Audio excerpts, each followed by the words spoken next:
Bom, então, boa tarde a todos e todas, né?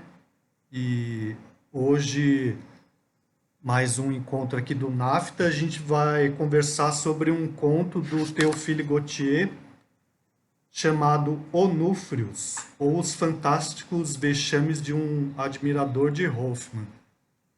A ideia de escolher esse conto do Gautier foi pensada por causa do texto anterior que a gente discutiu, que é um texto teórico do Jean Belleman Noël, que é um autor francês, né, que fala sobre relaciona o fantástico com a psicanálise, né? Então ele propõe algumas aproximações, né, a partir do Théophile Gautier, a partir de alguns contos do Gautier, né? Por isso que eu escolhi ler esse conto, uma vez que a gente já leu O Pé da Múmia, né? E a gente já leu A Morte Amorosa.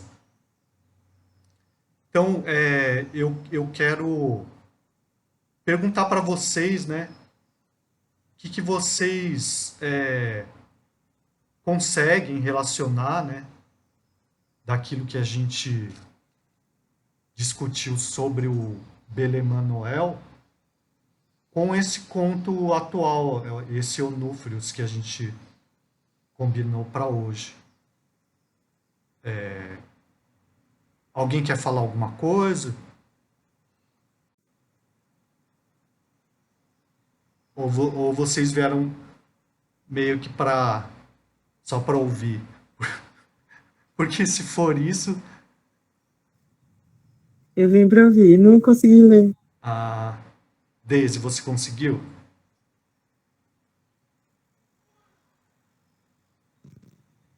Eu consegui ler, só que desses outros contos eu não participei da discussão. Mas eu li Aham. o texto de hoje. Tá, então, Eu tô lendo, sim, tô lendo. Tá, tô no página 5 ou 6, tô lendo. pois é. Então, a gente pode retomar, né?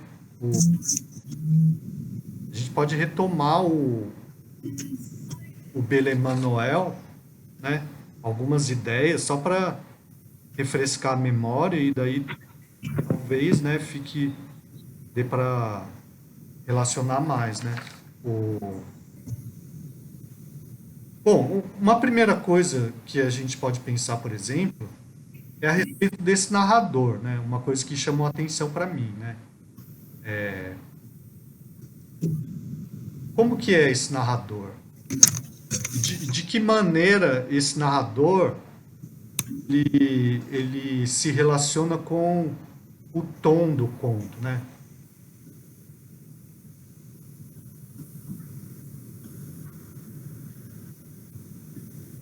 Como se fosse um amigo, né? Ele é um amigo Mas do, ele é um tem amigo do certa, protagonista. O, mas tem certa parte do texto que eu fiquei pensando, será que ele realmente existia ou não? Era da imaginação do protagonista. ele quem existia? O narrador. Não, o narrador sim, né? O narrador não tem como não existir, né? Não, mas no caso, existir como pessoa.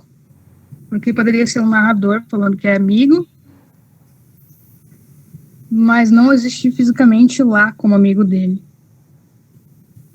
Não, Não então, sei se deu para é entender. assim, o narrador também é uma instância ficcional, né? Então, uma vez que ele está contando uma história, né? Porque essa que é a função do narrador, né? Então ele existe, né? Não tem como ele não existir. Agora, a questão é assim, como ele é um narrador em primeira pessoa, né? Ou homodiegético, ou ainda personagem, ele é um narrador personagem, embora ele apareça muito pouco, né? Ele aparece muito pouco como personagem, ou seja, ele participa muito pouco da história, né? A existência do narrador não se coloca em dúvida.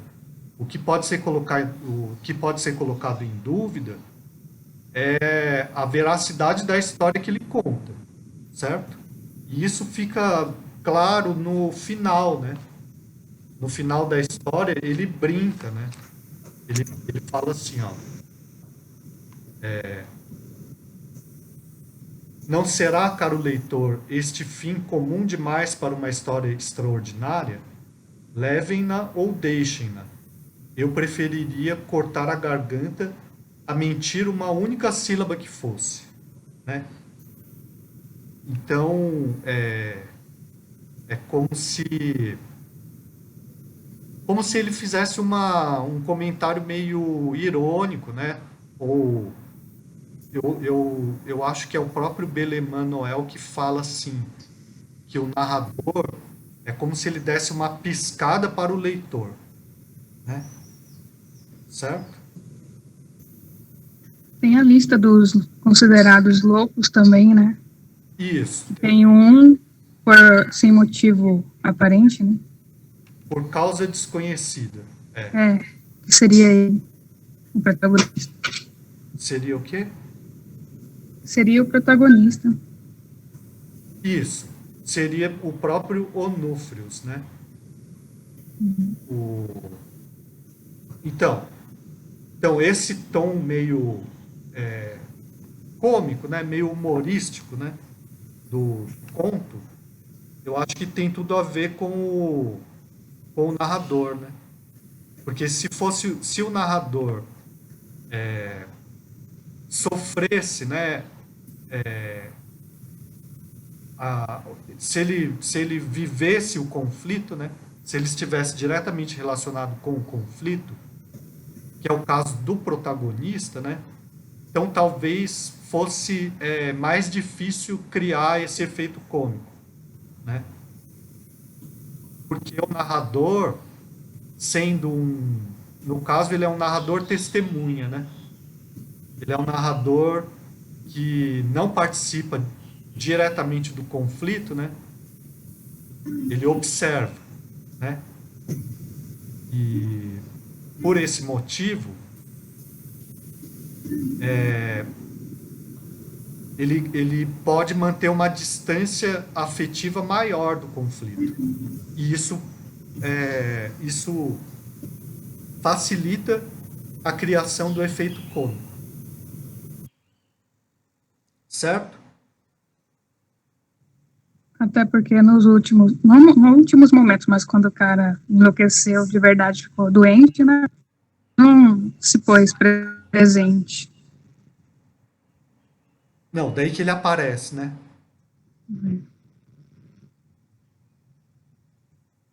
É isso dele.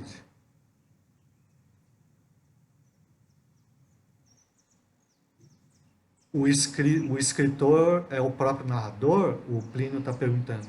Não, o escritor não é o próprio narrador, né? O narrador é uma instância ficcional também, né? Agora, a maneira como esse narrador é construído pode dar uma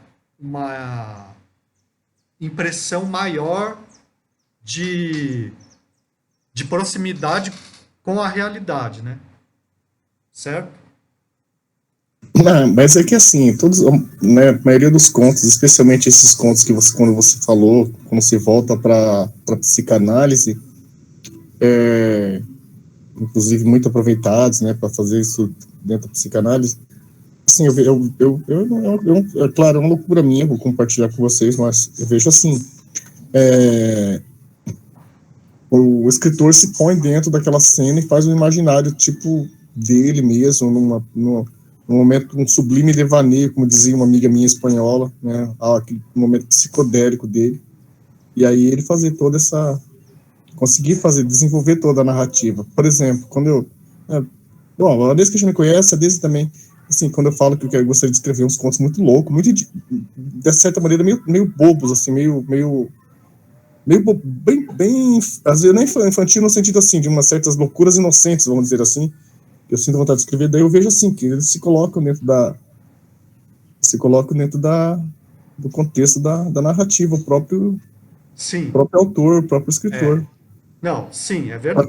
Aí é onde conhece a mente, onde o ser humano se, é, se expõe, né, e também, de certa maneira, se liberta, vamos dizer assim, liberta no sentido de se deixar conhecer através das loucuras ali dos escritos, né? Sim, é verdade. Você lembra do Ítalo, né? Você lembra do Ítalo? Sim, Então, ele, quando ele ia em casa, ele ficava procurando por todo lugar assim, o que eu tinha escrito. Ele sempre ficava curioso para saber o que eu escrevia. E que, na verdade, não escrevo nada, sabe? Eu mentia, tipo, fazia umas enganações dizendo que eu escrevia.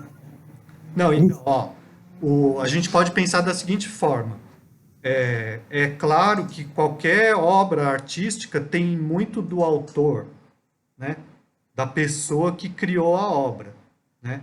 Só que no caso da literatura, isso não significa que aquele que fala é o autor exatamente. É como se fosse uma espécie de personagem, um ator interpretando, né? Então ele cria é, um personagem que é o narrador também é uma instância ficcional, né? Certo? Se a gente pensar assim, ó, as Memórias Póstumas de Brás Cubas, né? Quem é o narrador? É o Brás Cubas, certo? Isso significa o quê? Significa que aquilo que o Brás Cubas expressa como ideia não é o pensamento, não é a opinião do Machado de Assis, né? Certo? Porque se a gente achar que o Machado de Assis pensa da mesma maneira que o seu narrador e que o seu personagem, daí a gente, assim, perdeu o jogo, né? É a mesma coisa se eu pensar assim, o personagem tem muito do ator, daquele ator que interpreta o personagem. Daí eu encontro o ator e como eu não gosto do vilão de um determinado filme, eu eu tenho antipatia pelo ator, né? Entendeu? Simples. Sim, desculpa, eu tava lendo aqui. Tô lendo. E aí, assim, eu vou fazer uma outra pergunta estúpida. Mas o que você me diz, por exemplo, do Cortiço de Aloysio de Azevedo? O que que tem? Que tipo de literatura que é? É naturalista, né? Naturalista? Ah, sabe o que eu tô te falando? É que, assim, é, depois que eu entrei no grupo do NAFTA, e consegui fazer uma observação dos contos fantásticos, de toda a produção da literatura fantástica, tem o poder de, para mim, né, claro, de principalmente quando a gente vai ler, ou dependendo, por exemplo, quando o Gabriel está participando, que ele faz a narrativa, comenta, né, faz os comentários, ou você mesmo. Ou a gente, quando está lendo, aí que no caso a gente faz a leitura, né, quando tem tempo e tal.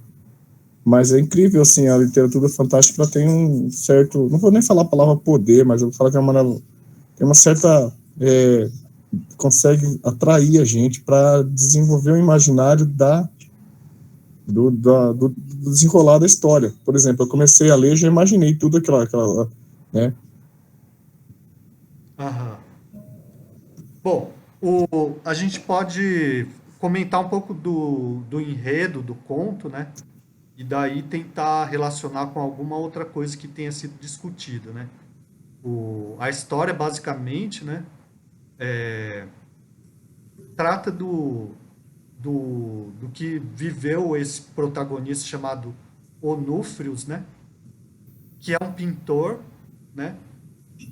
E daí começa com uma moça que vai até o local onde ele mora, que também é o estúdio onde ele trabalha, né? E ele não está lá no horário combinado. daí ela encontra o Onúfrios, ela se chama Jacinta, né? Encontra o Onúfrios caminhando todo cuidado, né? E como se ele não tivesse marcado o encontro para aquela hora. Daí ele fala que ela vai lá e falou, você esqueceu, né, do encontro? E ela não, e ele fala assim, não, como assim? A gente não marcou para as 11, né? Porque ele acabou de passar por um determinado lugar e viu que eram 10, né? E estava voltando para casa tranquilamente. Daí eles veem um outro relógio que está marcando 11 horas e eles acham que foi Uma aula de uma peça, uma né? hora do aluno de literatura de Campo Grande. O Só para me divertir. Plínio, você tá fazendo algum comentário ou você... Não, professor, desculpa, foi mal, Fábio. Foi mal, eu tava aqui com. Não, tô com um amigo aqui para me ajudar numa situação que tá. danificou um negócio do Aham, meu computador aqui. Daí eu tava conversando com ele, eu falei que eu ia estar na aula agora. tá. Mas então fecha o microfone. Ah, desculpa. Daí ele vai pintar o retrato dessa moça, que é a namorada dele, né? E, e ele percebe que fizeram um bigode, parece, no retrato que ele estava fazendo, né? E daí ele apaga o bigode e daí ele está pintando o retrato da moça e tem um monte de coisa que parece que ele foi vítima de alguma brincadeira, né, de mau gosto, que ele atribui ao demônio ou a espíritos, né?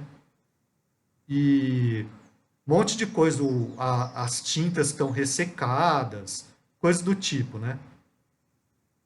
Daí ele tenta continuar pintando, mas não avança muito, porque ele vai se sentindo vítima de uma peça atrás da outra, né?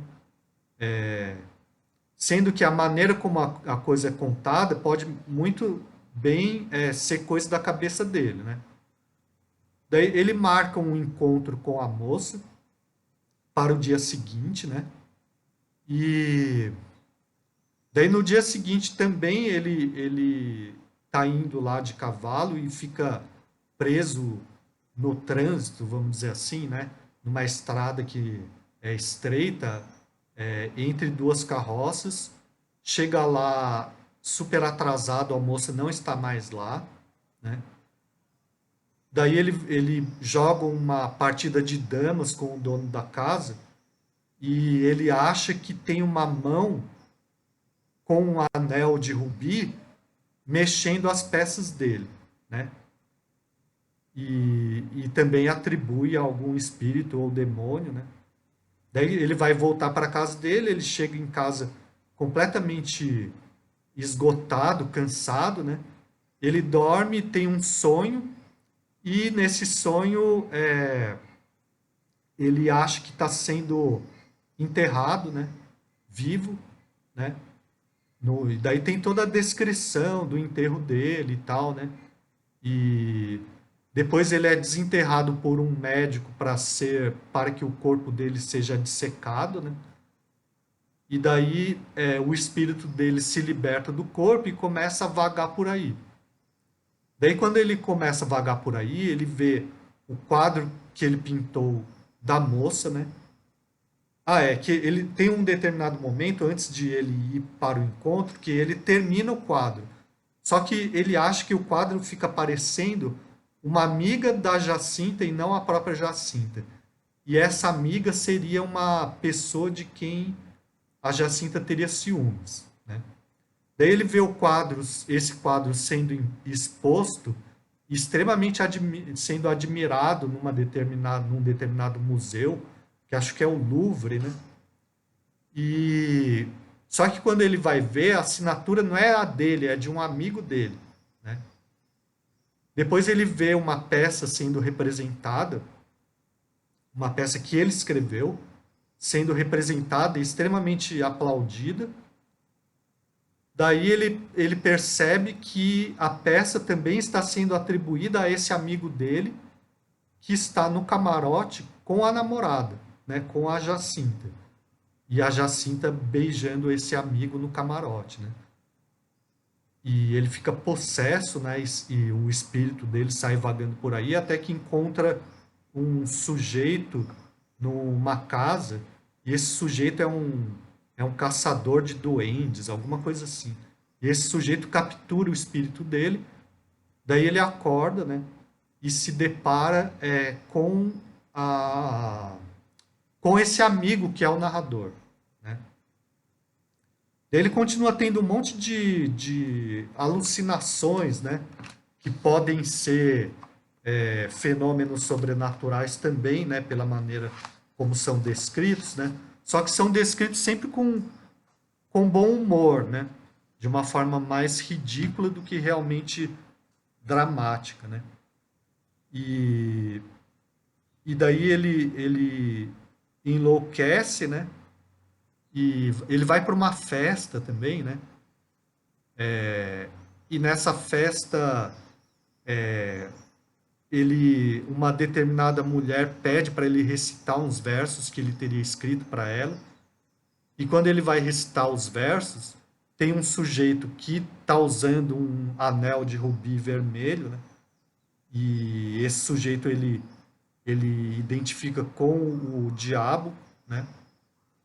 E esse sujeito coloca palavras na boca dele de tal forma que ele recita os versos, só que os versos não são aqueles que ele compôs, mas são uns versos meio ridículos, assim, né? Daí todo mundo dá risada e tira o sarro dele. E daí ele sai do lugar se sentindo completamente humilhado. E ele é atropelado por uma charrete, né? Em que esse sujeito que ele identifica com o diabo e a Jacinta estão dentro, né? E a charrete, ela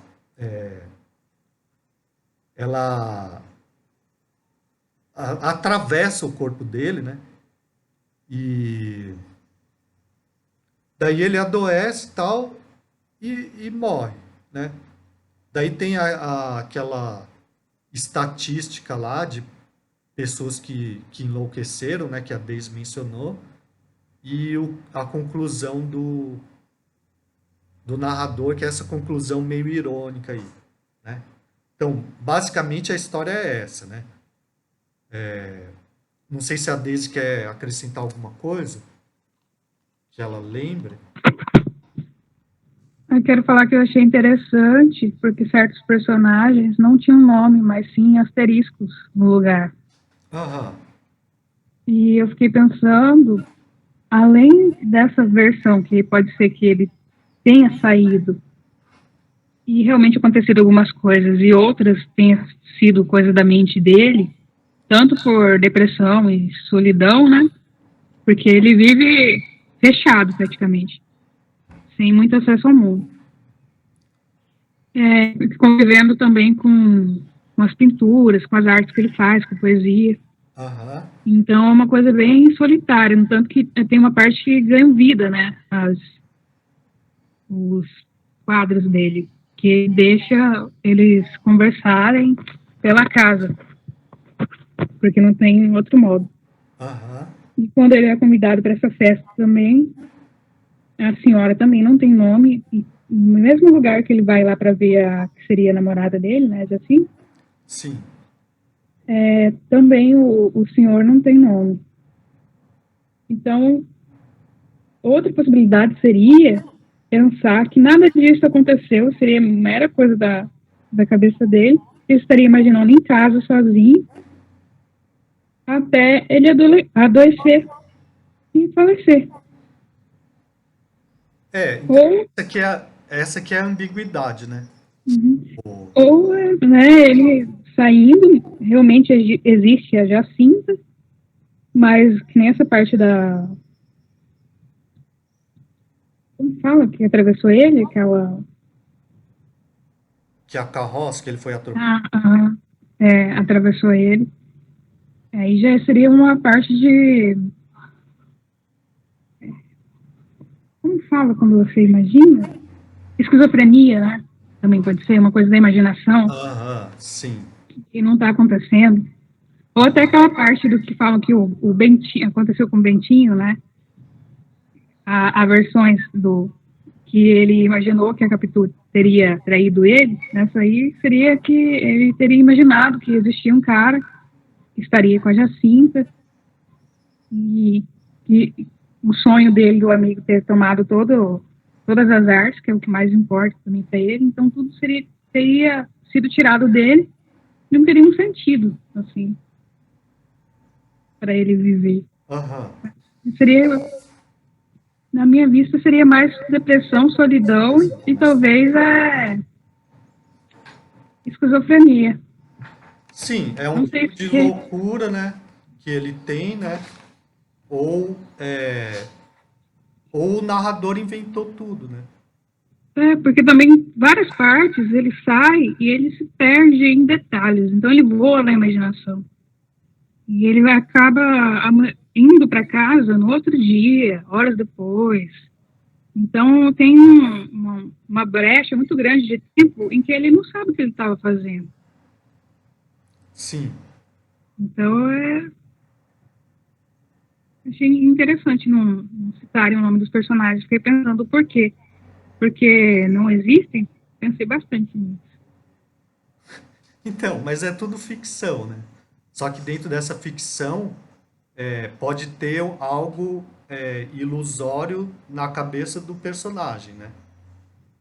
Mas é muito comum também não ter nome, né? Ou ter reticências, né?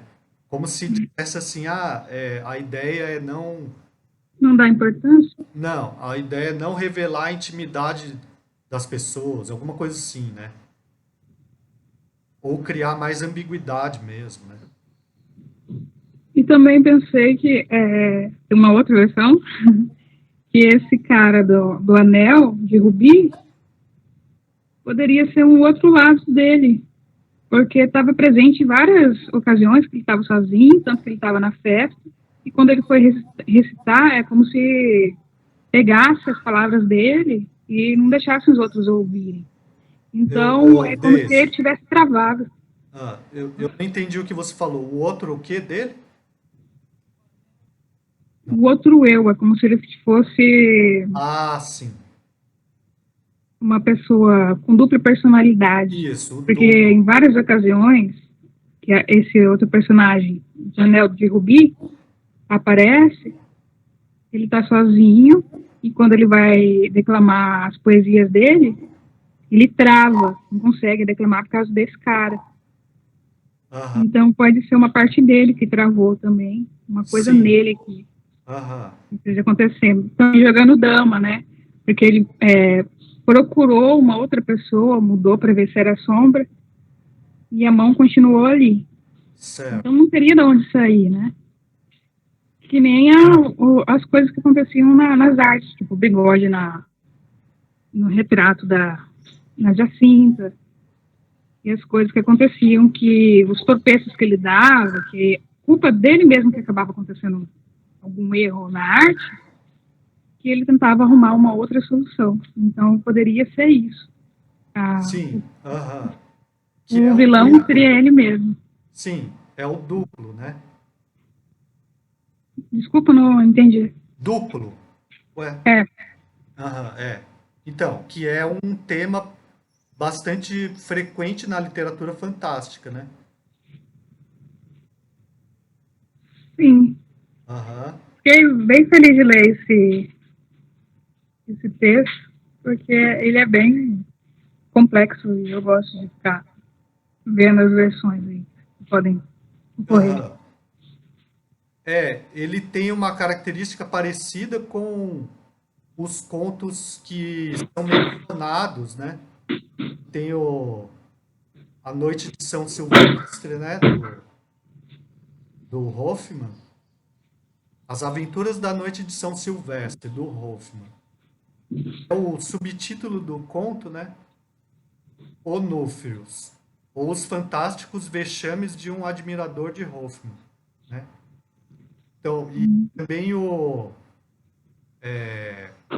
Peter Schlemihl, que ele menciona aqui também, né?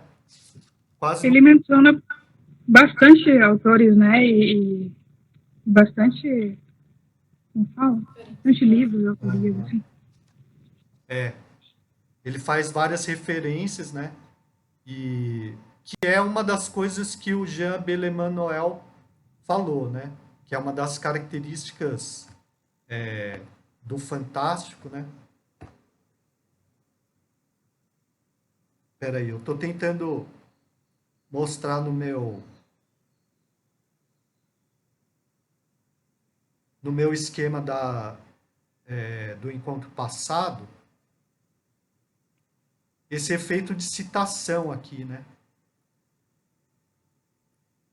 Ou então aqui embaixo ele fala assim, intertextualidade, né? Por exemplo, certo? Ou É bom que induz a ler os outros, né? Porque com as referências você fica curioso. sim, a gente já falou sobre esses textos em encontros do primeiro ou do segundo ano Hum. da AFTA, né? Se você entrar lá no Google Classroom, esses textos estão disponíveis lá. Vou verificar, professor. Chama As Aventuras da Noite de São Silvestre, do Hoffmann. E o outro chama Peter Schlemihl, que é um autor alemão que escreve chamiço, com Foi bem no início. Oi? Foi bem no início do NAFTA, porque eu não lembro. E olha que eu nunca, desde quando eu entrei, nunca faltei nenhuma aula. Ó, Eu nunca cheguei atrasado já saí adiantado, deixei de ler, mas desde quando eu entrei desse eu não lembro não. Você mencionou aí. tá, mas estão lá, esses dois. E tem uma outra característica também, né, relacionada com o enredo, que também lembra um pouco essas duas outras narrativas, que é assim, esse conflito, ele é meio ele é meio difícil de definir, porque na verdade é diferente daquilo que o Poe propõe na filosofia da composição, né? Que teria um efeito único, que segundo o Edgar Allan Poe, né? O, o autor tem que buscar um efeito único, né? Quando ele escreve uma narrativa curta, né? E daí essas histórias todas elas não seguem muito essa ideia, né? Então parece que o conflito ele é meio diluído em vários episódios, né? E isso até deixa um pouco mais difícil de resumir, né? Certo? E até a extensão do conto acaba sendo um pouco maior, né? E como o Beleman Noel observou, né, e outros críticos também, sobre esse autor, o Gautier, né? Ele às vezes faz longas descrições, né? Por exemplo, outros contos dele que a gente leu são O Pé da Múmia, né? E A Morte Amorosa, né? A Morte Amorosa tem longas descrições de paisagem ou ou da mulher, né? Aquela mulher que aparece quando a Clarimonde, né? Ou seja, isso daí faz com que o conflito, ou melhor, desvia um pouco a atenção do conflito, né? Como se fosse algo meio assim, né? Porque de acordo com o Poe, tudo tem que ter uma função para a criação de um determinado efeito, né? E esse efeito tem que ser único, né? Certo?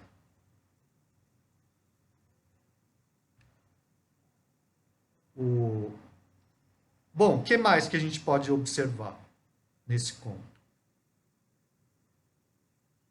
Quer falar alguma coisa? Eu peguei já, Daisy, né? Aham. Peguei o final dela falando, acho que ela já abarcou bastante aspecto. Eu fiz uma leitura rápida, né? Aham. Mas ela já abarcou bastante ponto. Ó, tem mais uma coisa que está relacionada com uma narração dentro da outra. Vocês conseguiram observar isso? O sonho. Aham. O sonho é uma história dentro da outra, né? Certo?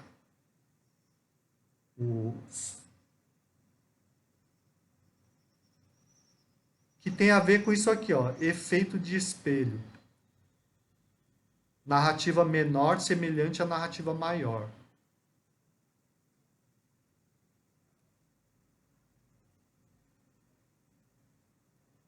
E do ponto de vista da psicanálise, o que vocês acharam?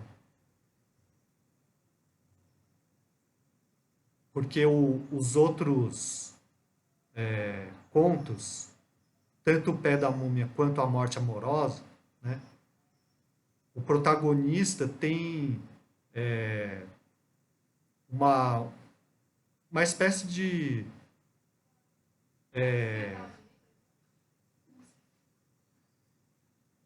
o protagonista tem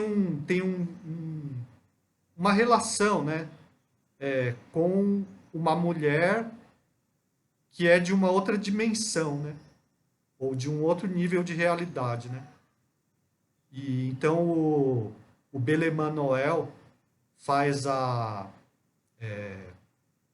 interpretação psicanalítica a partir daí, né? Certo? Tem um problema no relacionamento amoroso relacionado com uma mulher que não é muito real, né? E nesse caso?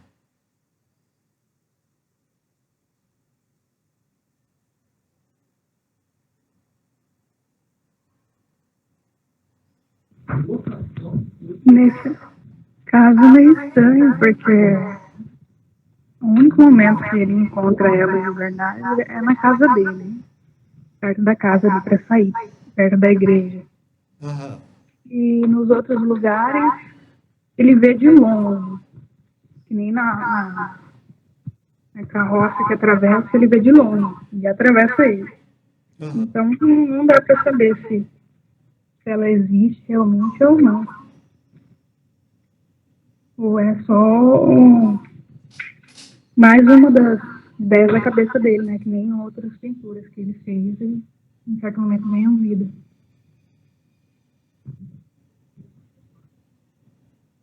É um pouco... Fala, Daisy. E que embora também o narrador fale, né? Que ela chorou por 15 dias, depois ficou triste por 15 dias, e depois arrumou outros amantes para... Aham, é verdade. Bom, de qualquer forma, ela parece mais real do que as outras, né? Que a Clarimonde é uma vampira, né? E aparece no sonho dele ou de uma forma meio... Bom, aparece na igreja, né? Mas ela é uma vampira, né? Ou seja, ela é sobrenatural, né? E a Fantasmagórico. fantasmagórica. E a outra é uma múmia, né? Uma princesa egípcia, só que é uma múmia, né? Então, porque logo no começo, quando fala da Jacinta, fala de um quadro, né, que ele está pintando dela. E, assim, nesse conto, o que me chamou mais atenção foi na parte que fala que ele teve um sonho e a partir desse sonho ele começou a ficar encabulado. Então, eu não sei se esse sonho que é narrado, porque agora eu não lembro o que é, qual que é o contexto do sonho, mas eu não sei se, vamos dizer assim, o que aconteceu pro final foi, antecipou o sonho, eu não sei, é confuso. Não, mas é que assim, desde o começo, ele acha que ele está sendo vítima de brincadeiras, né, de mau gosto de um diabo, né? Uhum. Daí, esse sonho ele tem depois que ele volta da casa daquele. Que não é citado o nome, né? Como Isso, a colega falou. Uhum. Daí ele está completamente esgotado, daí ele dorme e tem esse sonho. Isso. Daí ele acorda mais perturbado ainda, né? Uhum. Daí ele acha que tem uma cena que ele acha que o espírito abre o crânio dele e as ideias escapam, né? E daí ele vai para a festa, né? Só que na festa ele já se sente mais estranho ainda, né? Só que a impressão que... Porque é no sonho que ele relata que ele foi enterrado vivo, não é? Sim, É.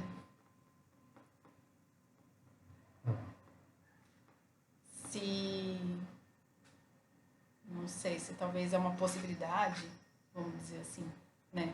Porque no sonho ele foi enterrado vivo porque a Jacinta tinha um caso com uma outra pessoa, na visão dele. Então, vamos dizer assim que... É isso que eu estou tentando explicar, que depois que ele relata esse sonho, dá continuidade na história, mas eu não lembro se é o momento que ele vai para a casa desses senhores, né, que não é citado o nome,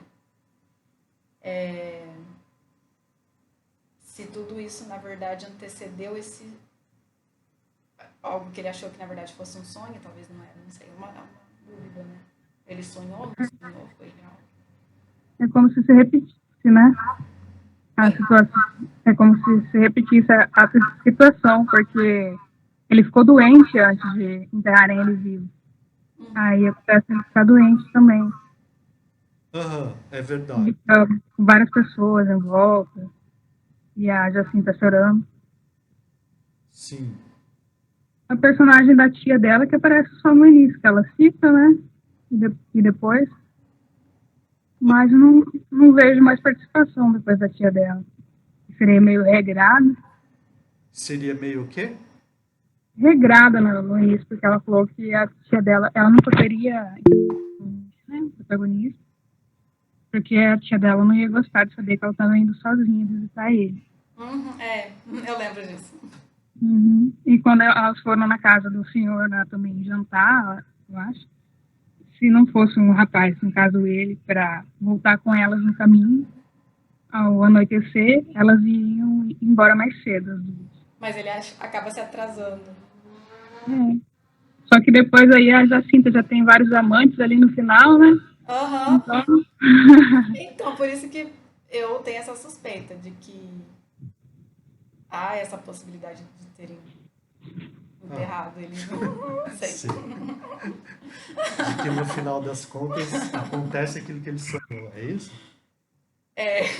Pode ser. É que é tudo. É assim, ó, o narrador é muito louco, ele é um apaixonado louco. E aí, deixa eu falar. Ele é um apaixonado, ele é muito louco. Eu desvendei isso na única palavra furada na tarde de padapé para saber o que é Gené Francês. Aí ele era um jovem romântico, muito apaixonado, e toda essa invenção dele porque ele estava muito apaixonado. Aí, eu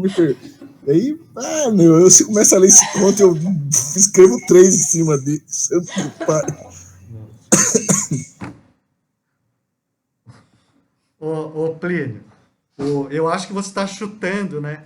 Porque não deu tempo de você ler, ainda mais... Não estou chutando, estou falando que eu fui na nota de rodapé, sabe o que é a nota de rodapé 2, eu fui lá na nota de rodapé lá. E aí eu fui procurar a palavra Gené Francês, número 2, olha aí, ó. O nome dado por volta de 1800 a alguns jovens românticos. Vai lá na nota de rodapé. Sei. Eu tenho outro detalhe, ajudando ali a colega, a Daisy, que eu não sei se ela comentou que eu cheguei atrasada, que tem a questão do médico, né, pedir para fazer autópsia para ver a causa da morte. Bem no final, é que eu lembrei porque agora o Plínio falou, né, eu vi o professor desfolhando ali o livro, e aí no final do livro tem as causas da morte, e aí das causas da morte tem que voltar ali? Tem. Aí uma causa que eu desconfio que é a dele, por causa desconhecida. É, é, é um quadro estatístico da loucura. É. É verdade. Aí é como se tivesse passado e voltasse. Como se a Então, loucura dele tivesse a ver com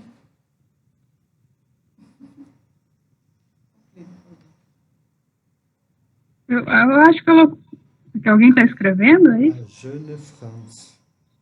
Oi? Foi para o Plínio a pergunta ou para geral? Não, então, é porque a Anne falou dessa estatística aqui, né? Que ele loucos e a causa da loucura, né? E o Onufrius é por causa desconhecida, né? Não fala, não cita nome, mas eu suponho, porque o médico pede para tirar, né, o corpo para fazer a autópsia, é a causa desconhecida. Então, Morreu também a eu causa que nem desconhecida? ela, Não, no final. é, Ah, no final. é como se fosse um círculo, assim, né? Se tivesse É, passado, depois ele tivesse imaginado que tinha acontecido já. Mas aqui fica claro, ó, este é o nosso pobre amigo, que a loucura dele é por causa desconhecida. achei que era a causa da morte, não? Não, a loucura se for. Ah, tá, da loucura. Aham, entendi. Não, mas pode ser o que você está falando. Entendi. Viu? Mas eu queria voltar num comentário que o Plínio fez, eu não sei de onde ele tirou, mas daí serve como pergunta também para todos, né? Ó. Porque no texto do Bellemanuel, que ele faz as várias interpretações psicanalíticas, né? Ele faz principalmente do pé da múmia, né? Mas daí ele diz que, de um modo geral, as demais narrativas do Gautier podem ser meio que semelhantes à análise psicanalítica, né? Mas daí ele fala assim, ó, entre os contos de Gautier, encontramos uma só exceção a esse esquema, que é o esquema é assim, ó, tem um objeto que é fálico, no caso seria, do pé da múmia seria o pé, né? Ou a estátua, né? E o fantasmal seria a possibilidade de substituir um relato por um fetiche, né? Daí chegamos assim à conclusão de que todos esses contos fantásticos formam diversas variações sobre uma única linha melódica, e na medida em que funcionam como uma negação da realidade, da castração feminina, como a representação de uma mãe fálica cuja castração está metaforizada por seu estatuto de morta e cujo perigoso poder em relação aos seus filhos está metaforizado por sua ressurreição fantasmal, por sua ressurreição fantasmal. Entre os contos de Gautier, encontramos uma só exceção a esse esquema, Onúfrios, que permite adivinhar um afeto homossexual à figura paterna. Mas não se tratará de uma contraprova, né? Agora, eu não consegui ver isso aqui que ele está falando do Onúfrios, né? Um afeto homossexual à figura paterna, né? Que eu tenho bastante dificuldade de fazer essas interpretações psicanalíticas, né? Página 21 do conto.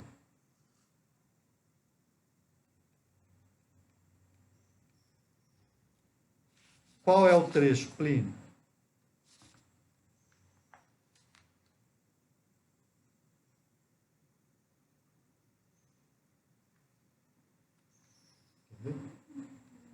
Aqui é que ele tava falando assim, Gênio France. jovem francês. Era um jovem francês. Que tem a descrição dele, né? Mas daí, Mas o que ele quer dizer? não sei. Plínio, Qual é o trecho, Plínio? Nem sei se ele está lá, né? Bom, enfim, alguém consegue ver isso que o Belemanuel está apontando?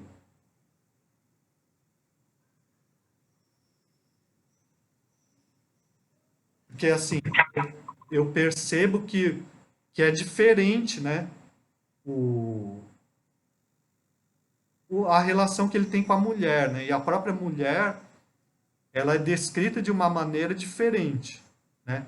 Uma maneira mais próxima da realidade dele, né? Então não é uma mulher fantasmal, né? A não ser em alguns trechos em que tudo é fantasmal, né? Mas fala, Deise, o que você ia falar?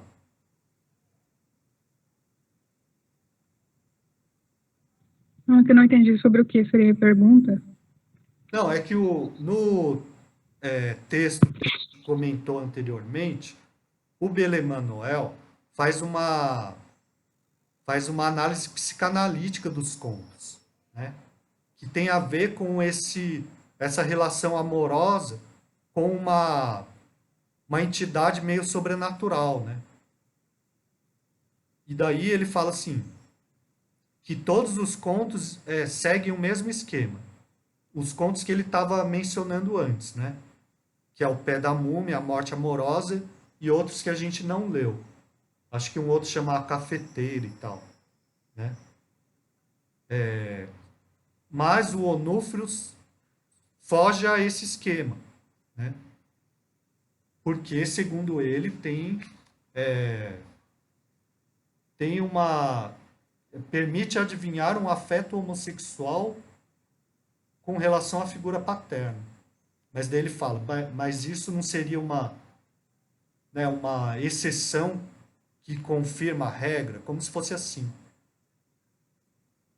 Mas o que eu estou dizendo para vocês é assim, eu não consigo ver esse aspecto, né? Nesse conto Onúfrios. Estou perguntando para vocês se vocês conseguem ver. Da questão da homossexualidade? Não sei se tem alguma coisa a ver, mas o único momento é que é relatado do amigo dele, né? Que queria ocupar o lugar dele. Ele sente isso. O lugar dele usurpado. Tanto pelas peças como pelo quadro. Não sei. Eu fiquei pensando se esse amigo que ele imaginou também não foi aquele amigo que saiu outro dia com ele para fazer ele esquecer as coisas, que ele deu risadas e esqueceu de todos os problemas. Eu não lembro dessa parte. Acho que é logo no começo. É antes do sonho, né? Antes.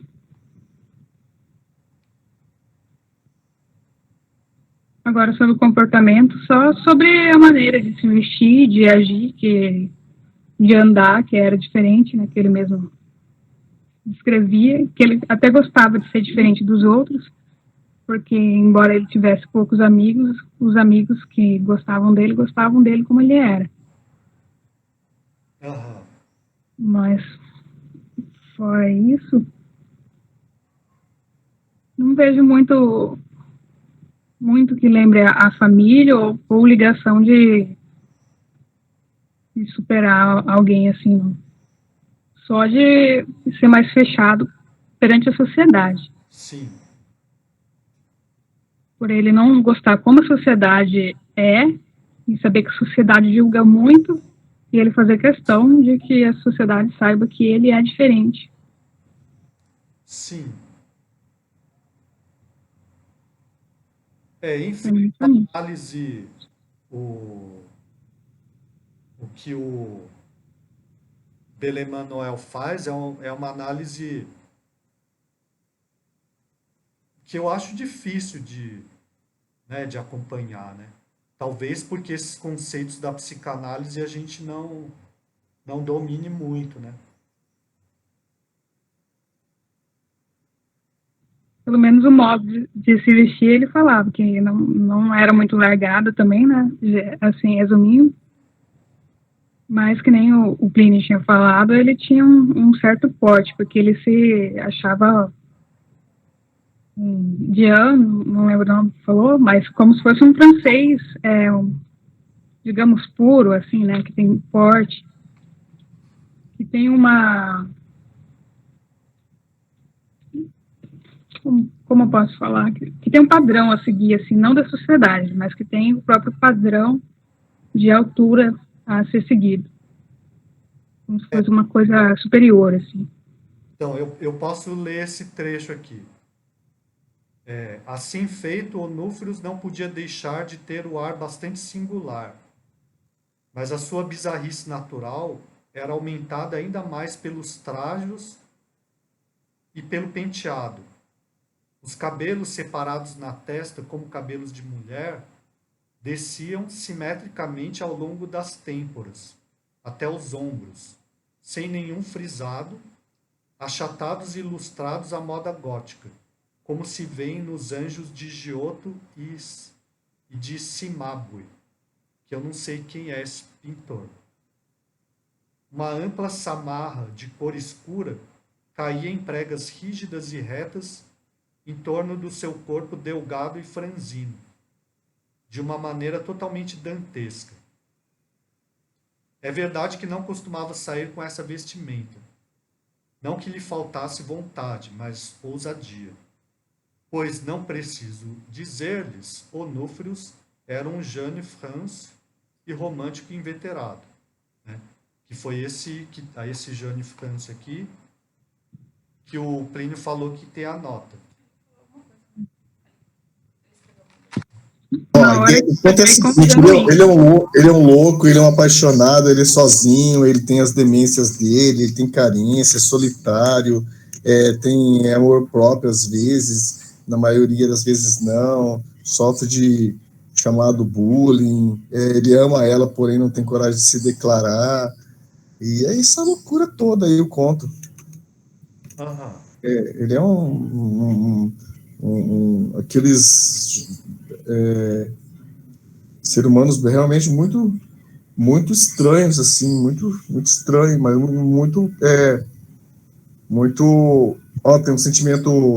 tem um sentimento às vezes meio misântropo. Misantropo. Aham. Agora, por que você mencionou, tá lá no começo lá, por que você colocou Todorov? Ah, não, é porque o Belemanuel menciona o Todorov. Ele fala O que Todorov é incrível, velho. Nossa, eu tava em umas aulas aí do povo da história, e, moço, o Todorov, ele tá metido em todas, velho. Não, é Todorov porque é referência nossa, nas ciências humanas em geral. é, é que ele não fica só numa área como só a história ou só a literatura, né? Mas nesse caso, o que o Belemanuel fala é assim, que o Todorov, na teoria dele sobre o fantástico, ele aproveita algumas coisas da ideia do Freud. Só que o Belemanuel acha que isso pode ser, essa relação entre o fantástico e a psicanálise pode ser mais aprofundada, né? Pode ser mais investigada.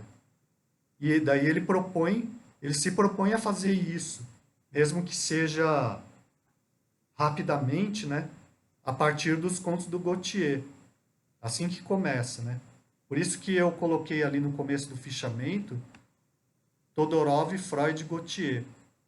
Certo? Esse conto agora acaba de me fazer lembrar, até porque eu fui lá na palavra misantropo, eu pensava que tinha misantropo, enfim, mas o filme é muito bacana, se alguém de vocês já viu, pode refletir sobre. É o Meia-Noite em Paris, do Woody Allen. Ah, sim. É uma pegada mais ou menos desse estilo aí. Você acha? Eu de repente, super aprecio as aulas, os momentos, os contos, os debates, e aí eu vejo assim, então já, professor, mais uma vez, por exemplo, um conto desse, é pena que um conto desse é muito detalhe para se desenvolver como uma aula dinâmica, né, mas ele traz uma riqueza para explorar, assim, né, para pegar trechos aí referente à história, né, Literatura fantástica é incrível também para ser usada na história mesmo, ainda que a historiografia, o povo aí que acredita dono da história, rejeita a literatura como fonte, né, como fonte. Sim, não é uma fonte histórica, não é um documento histórico para se levar aquela narrativa como verdade, né? Só que tem muitos aspectos do contexto histórico no texto, né? Mas, Essa rejeição que acontece, infelizmente acontece, né? Agora, normalmente é tomado pelos historiadoras e historiadores que se encaminham para o lado da história das ideias e história das mentalidades.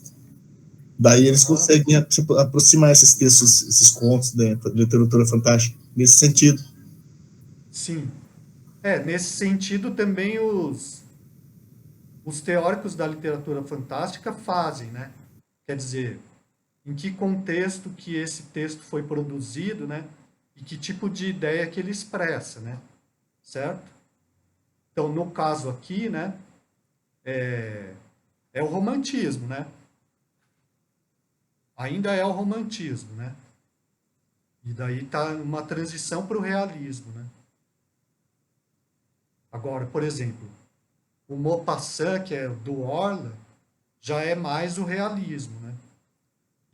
Então o fantástico seria uma espécie de oposição à ideia dominante que é a do realismo, certo? Porque o realismo vai propor que se possa retratar a realidade de uma maneira fiel, né? E a realidade se baseia, pode-se compreender a realidade a partir das ideias cientificistas e positivistas, né? Então, o sobrenatural é algo... É exatamente nesse ponto aí, a escola metódica e a escola positivista que acreditam nesse realismo, mas elas começam a perder o tempo, né, começam a perder o espaço para a escola dos análises, a escola dos análises, que é a escola que já vem com aproximação com outras áreas, né, que aí no caso especialmente a literatura, né, a história geográfica, outras fontes, que a história da escola dos análises começa isso já no início, em 1920, a partir de 1920 eles começam a dar esse salto. Daí, claro, isso se dá também por causa da aproximação já da desenvolvimento da fotografia, do cinema, que já começa a se configurar, né? E daí vai. Assim... Desculpa. Mas na literatura, o realismo começa a entrar em crise no final do século XIX já, né? Então, no final do século XIX já começa a ter, por exemplo, a exploração do aspecto psicológico dos personagens, né? Daí bagunça tudo, né? Então, a Daisy lembrou do Machado de Assis, né? Dom Casmurro, né? Então, é mais ou menos isso já, né? Certo? Então, daí a literatura fantástica também muda, né? Porque como o realismo entra em crise, já não faz mais sentido que essa oposição ao realismo seja tão forte, né? Certo? Mas então, o importante, professor, dizer assim, que tanto na história, na literatura, nas diversas áreas, a gente pensa, né, vamos usar a história como exemplo, a gente pensa que começa um determinado período, né, uma determinada época, por exemplo. Época e período tem a diferença. Ela se iniciou, se desenvolveu e se concluiu e bum, acabou ali, já dá o espaço para outra. Não, tá interligado, né? Tá interligado lá, fica as deixas, uma vai se aproveitando, numa escola vai se aproveitando da outra e tal. Não é que vai, como você fala assim, mas o realismo foi no 1800 e pouco, século XIX, né, que dá mais ou menos. É assim também, ele não deixou, uns vão deixando as contribuições, e claro, o lado vão deixando as contribuições umas para as outras. Sim, eu entendi. É um processo, né? É um processo, é um elo, é igual, tudo tá interligado. Sim, Tudo é- não muda de uma hora para outra, né? não é, e também não deixa assim, pronto, rompeu, acabou, agora acabou isso aí, já não, Sim. fica lá toda a influência. Aham.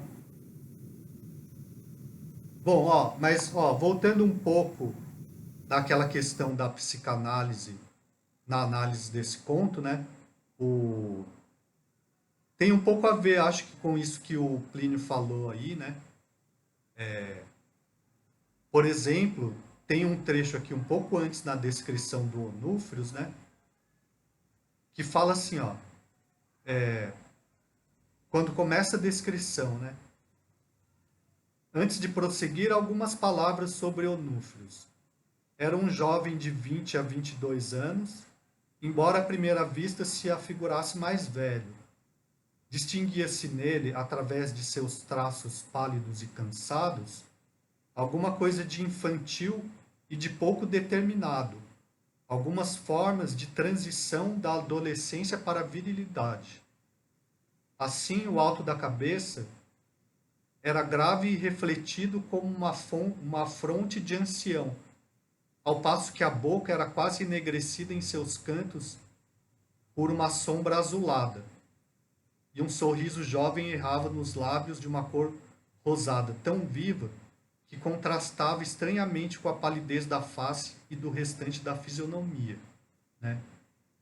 Então, talvez tenha um pouco a ver com isso, né? O fato dele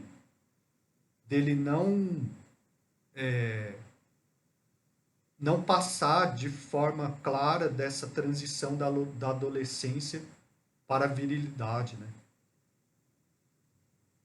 Certo? A análise do Belemanuel, né?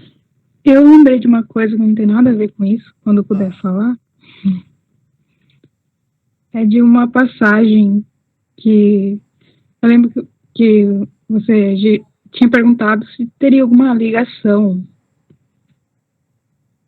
paterna, materna. Não sei se nesse sentido, mas eu lembrei que quando ele virou fantasma, que ele invadiu, estava com frio e entrou pela janela na casa de um senhor, que ele até descreveu e falou que havia um risco que ele jogaria ser a boca, né, que eu achei engraçada a descrição. Foi o único que enxergou ele. Então eu achei, agora pensando, interessante, porque seria igual, não é? O pensamento seria igual, porque foi o único que conseguiu ver. O caçador de... Curioso, sim. Porque, segundo o Belemanuel, tem uma figura paterna, né? E daí, esse homem que aparece aí no final do sonho, né? Que tem nome, né? Ele captura o espírito, né? Berbiguier de Terre-Neuve du Tim, sei lá. Com 2 escovas, né? Com 2 escovas, que as cerdas machucavam ele. Então pode ser que seja isso. Esse senhor. Então, pode ser que seja esse personagem. Então. A figura... Porque é o mais perto. É o que teria mais proximidade com ele, porque via as coisas como ele via. Enxergou ele, né? Sim. Ele tinha capacidade de ver o invisível.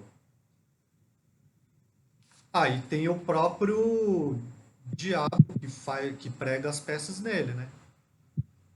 Que também vê ele, né? Que, como a Daisy falou, pode ser uma espécie de duplo dele, né? Exatamente o que eu estava pensando. Olha, você falou isso, foi incrível. Agora, sabe o que eu pensei nesse exato segundo? Eu falei, ele era tão ele, às vezes, e ao mesmo tempo ele saía dele e reconhecia. A hora ele se conhecia tão bem, porém, em outros momentos, ele saía de si. É uma loucura. Tá, é uma loucura, mas como que a gente pode fazer a interpretação psicanalítica disso, né?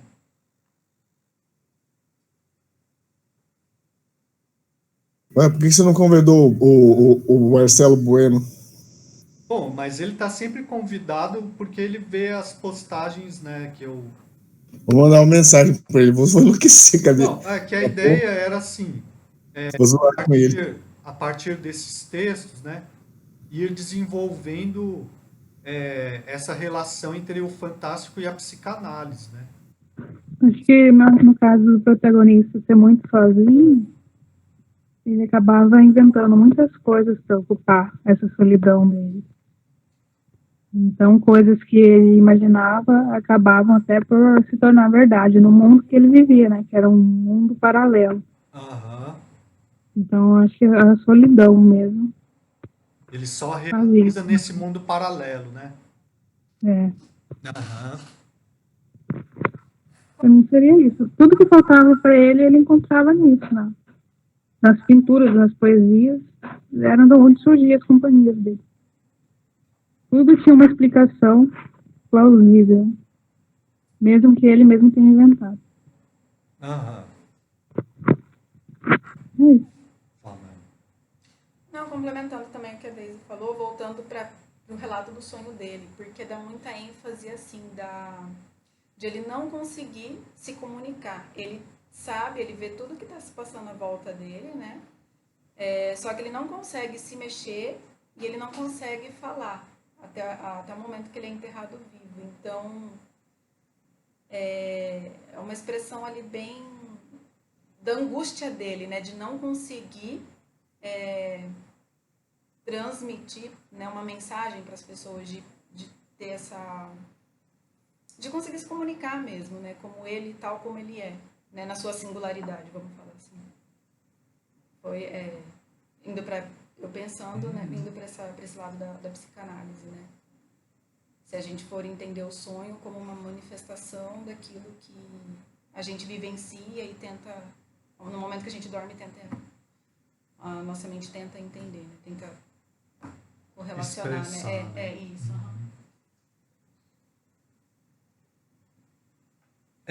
O Plínio está falando, ópio era o alucinógeno da época. Esse autor, o Théophile Gautier, tem um texto que chama sobre o haxixe, né? E fala sobre ópio também, né? Que é uma doideira total, né? Eu não lembro, acho que é o Clube dos Haxichans, que são os usuários de haxixe, né? E daí ele descreve as experiências, né? Claro, que é de uma maneira ficcional, né? Mas se o próprio escritor não tivesse essas experiências na vida real, ele não ia tentar criar uma ficção a partir de algo que ele desconhecesse completamente, né? Então, essas narrativas desses autores dessa época, na França, né? Tem muito disso, né? O Baudelaire, né? E tem o outro que é o Nerval, que é o Aurélia, né? Uma espécie de romance dele, que também é analisado pelo Todorov, né? Mas daí tem a ver com esquizofrenia mesmo. Ele próprio fala assim, não, isso daqui é um relato de esquizofrenia, né? Só que o curioso, né, é que em alguns trechos ele se questiona assim, será que a loucura não é uma outra espécie de razão, né? Por isso que o efeito fantástico não se desfaz completamente, né? Porque embora ele tenha afirmado que é a descrição de loucura, né? De alucinações, ele coloca de uma maneira bastante racional esse questionamento, né? De até que ponto a loucura não revela um outro aspecto da realidade que as pessoas normais não compreendem, né? Certo? Então, por isso que Essa loucura aí pode ser também, olha, vamos ter sempre o contexto histórico, né? É o ápice da primeira revolução industrial. A primeira revolução industrial, Europa, né? O novo mundo se ajeitando, as independências, o iluminismo, o início da ciência moderna, são fatores que leva a mil pensamentos. Por exemplo, eu estou numa loucura da minha vida de questão da subsistência, né, dos recursos naturais do planeta. Agora que eu me fiquei assim, tô mais de boa, porque eu estava assim preocupado no sentido de que em breve começaria a faltar petróleo, mas não, tem um canal muito legal que eu acompanho, inclusive o cidadão tem mais de 1 milhão de... Ravel aí, putz. Quem que tem? Nossa. Meu Deus do céu. É NAFTA? É. Boa. Aí é assim,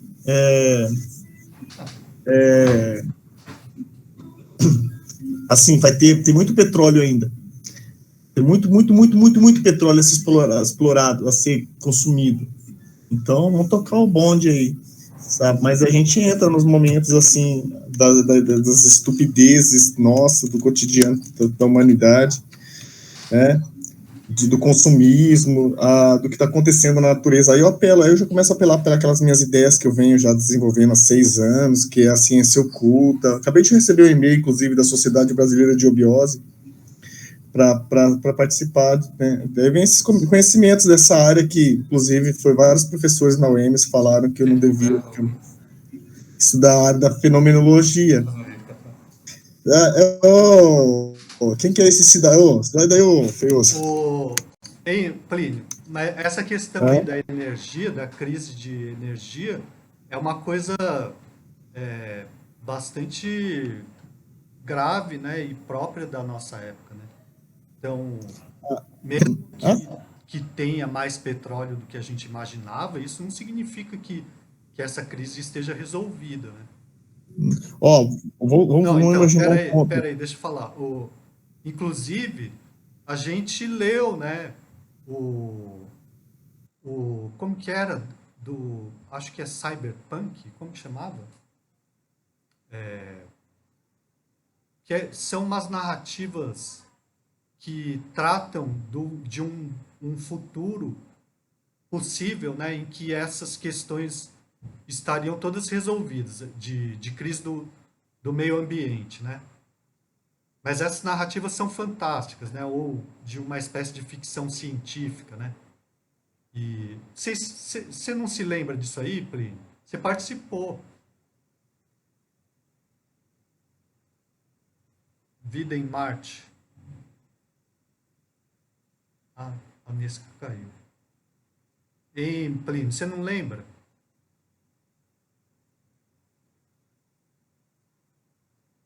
Bom, eu esqueci o nome é uma coletânea que deu início a essas narrativas. Então, agora, isso que a Deise está falando, né, são temas mais antigos, né? Qual que é o tema? Aqui é uma coletânea. Acho que é Cyberpunk. Cyberpunk é um estilo, né? Tipo aquele... Sobre Android. Isso, Solarpunk, histórias, estou mostrando aqui, tira da tela o teu que eu vou mostrar para você. Abri aqui o PDF, inclusive esse PDF eu quero muito ler o livro para poder... Eram umas atividades que eu pensei em desenvolver em sala de aula. É assim, vamos ver, deixa eu encontrar aqui, ó. É esse aqui, nossa, pirei nele, só que eu nunca tive, os contos que nós desenvolvemos... Isso, Solarpunk. Esse aqui, ó. Tá vendo aí, isso ó? mesmo. A gente leu um conto dessa coletânea aí. Mas foi 2 contos que se desenvolveu na aula. Aham. Da coletânea. Quer ver, ó, tá aqui, tem um subtítulo aqui, ó. História ecológica sustentável. Isso, é isso aí mesmo. A gente leu o primeiro, né? Soylent Green. A gente leu o Ó, prefácio. histórias psicológicas e fantásticas em um mundo sustentável. Isso, é. Então, por aí a ideia é louca. Mas o que eu percebi, assim, que eu imaginei que fosse algo mais. Que essas narrativas fossem mais diferentes, em algo mais aprofundado, né? Mas, na verdade, elas são diferentes pelo tema, né? Que todas as histórias se passam num futuro em que essa crise de energia, né, de fontes não renováveis, teria se resolvido, né? Então, o problema do meio ambiente estaria resolvido, né? Só que, basicamente, essa é a única diferença, né? Porque as narrativas, os conflitos, né, continuam mais ou menos iguais, né? E do ponto de vista da linguagem ou da estrutura, não tem nada de muito inovador, né? Pelo que eu percebi, né? Mas, enfim, isso para dizer que o tema ele é relevante, extremamente relevante, e que também, de certa maneira, influi, né, na literatura fantástica ou ficção científica, né? Ou do insólito, né? Certo? Agora, aproveitando isso que a Daisy está falando, né? Da vida em Marte, né? Eu não sei exatamente se é isso que ela está querendo dizer, mas tem aquele livro do Ray Bradbury, que a gente também pegou uns contos, que são as Crônicas Marcianas, né? E o que ele imagina ali é que os humanos terráqueos, né, começam a colonizar Marte, né? Mas daí tem uma relação com a própria colonização, né? A colonização dos Estados Unidos, por exemplo, né? E tem um outro livro que é interessante também, que chama... Esqueci o nome, mas a autora é a Ursula Le Guin. Verde é o nome do mundo, alguma coisa assim. Que também tem uma ideia de que os terráqueos começam a colonizar um outro planeta e o ar da Terra era impuro. Esse é o nome de algum livro, Daisy? Não, só comentário mesmo sobre um que a gente leu, que acho que é essa, a colonização em Marte, porque tinha uma fumaça de poluição na Terra e que os animais, poucas pessoas tinham animais de verdade, né? A maioria comprava um animal. Não, esse roubando. daí não é esse. Esse daí é o que dá origem ao filme Blade Runner. É assim, já existiu vida em Marte, porém não existe mais. Por quê? Porque não há nenhum elemento natural que possa sustentar o homem, assim como já em outros planetas. E isso eu estou tendo digamos que algum conhecimento, assim, claro, é uma ciência oculta, né? A universidade, especialmente a ignorância dos cursos humanos, das ciências humanas, não aceitam essa versão. Assim como também daqui no planeta Terra, né, nós também teremos fim. E aí aquelas passagens da Apocalipse, dos escritos apocalípticos. Daí, assim, Por exemplo, se nós pegarmos do Holoceno ao Antropoceno, a tendência é nós destruirmos o planeta. É nós destruirmos todos os recursos naturais que a vida começa a se extinguir. E vai se extinguir. Aos poucos, né? É claro que não vai acontecer assim. Daqui 1000 anos a gente vai ter grandes mudanças, né? E aí, por exemplo, eu já vi umas palestras muito chiques do povo da USP, umas palestras pelo YouTube, falando do Antropoceno, né? Nossa, incrível. E a gente vai ter esse fim. Daí vai voltando todos esses devaneios aí, só pra gente ficar lá no conto do autor, do escritor, do personagem. Se bem que no conto ele fala mais ele não fala tanto dessa área ele não fala tanto da parte, né, muito detalhista, mas mais detalhista com ele, com detalhes bem pequenos, não comentários sobre o espaço, o ambiente, ele não comenta nada disso. Ó, a Daisy ela tá brava, a Daisy tá saindo, tá brava. Tá bom, Daisy, boa noite. Ó, eu vou divulgar aqui o livro do Ravel, que é um livro novo que ele está lançando, O Poodle Preto e Outras Histórias Sinistras. Daí vai ficar gravado no vídeo do NAFTA, beleza? E daí Legal.